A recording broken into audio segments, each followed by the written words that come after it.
Ya, di hari kedua masa tenang pemilu, petugas gabungan terdiri dari Bawaslu dan Satpol PP menertibkan alat peraga kampanye mulai dari poster hingga baliho berukuran besar yang terpasang di sepanjang jalan protokol hingga gang-gang desa.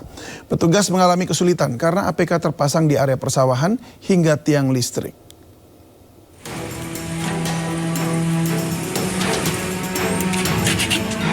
Satu persatu alat peraga kampanye yang terpasang di setiap sudut jalan hingga ke desa-desa dicopot oleh petugas pengawas pemilu. Di Kabupaten Tangerang, Banten, petugas turun ke area persawahan dan melepas alas kaki untuk penertiban APK.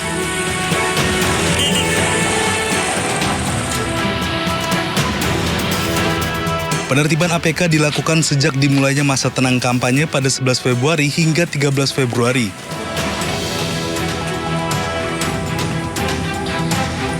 Baliho-baliho yang ditaruh di tempat yang tinggi, jadi kita mungkin kurang antisipasi untuk peralatan. Tapi overall sih semuanya juga teratasi. Di Semarang, Jawa Tengah, petugas gabungan dipecah untuk mempercepat proses pembersihan APK yang tersebar di 19 kecamatan. Selain di jalan protokol, Bawaslu Kabupaten Semarang juga berkoordinasi dengan Panwascam untuk menertibkan peraga kampanye di permukiman warga. APK yang ditertibkan ini tidak akan dikembalikan kepada peserta pemilu karena menjadi barang hasil operasi. Ketentuan di masa tenang ini, semua alat peraga kampanye kan sudah ditertibkan. Untuk memenuhi ketentuan itu, kita sekarang lakukan pembersihan alat peraga kampanye. Jadi ada tim tingkat kabupaten.